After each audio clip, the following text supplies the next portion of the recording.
বলে মা আল্লাহর রাসূল কি আমাদের বাড়িতে আসবে? এ ভাইজান কামলিওয়ালা নবী, মদিনার নবী কামলিওয়ালা, হায়াতুন নবী, জিন্দা নবী। এ ভাইজান রাসূল বললেন আনাস, হ্যাঁ তোমার মা যেহেতু দাওয়াত দিয়েছে, চলো রে আনাস আমি তোমাদের বাড়িতে যাব। জোরে কোন সুবহানাল্লাহ।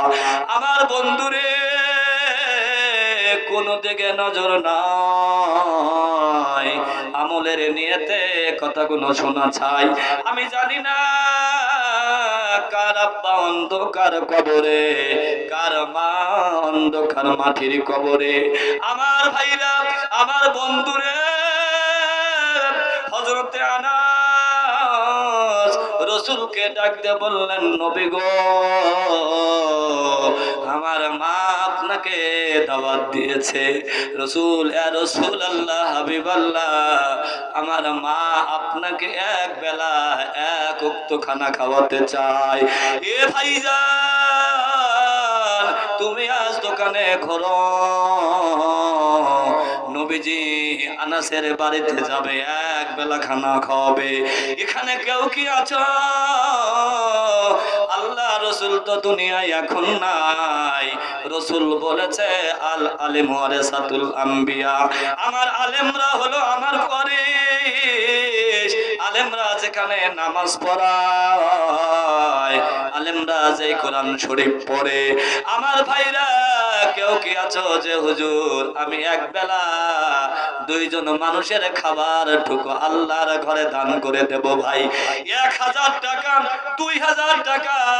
কেউ কি আছো যে হুজুর আল্লাহ রাসূলকে বাড়িতে নিতে পারি নাই, আনাস বিন মালিক রাসূলকে নিয়ে বাড়িতে যায়। এখানে কেউ কি আছো যে হুজুর আল্লাহ রাসূলকে বাড়িতে নিতে পারলাম না, আবু বকরকে পাইলে আমরা মসজিদ পেয়েছি, কোরআন শরীফ পেয়েছি, আমরা এক বেলা খাবার টুকু আল্লাহর ঘরে দান করে দেব। জোরে কোন সুবহানাল্লাহ। আল্লাহর নবী এক কদম দুই কদম আনাসের সাথে এইবার বাড়ির দিকে চললেন। জোরে বলেন সুবহানাল্লাহ।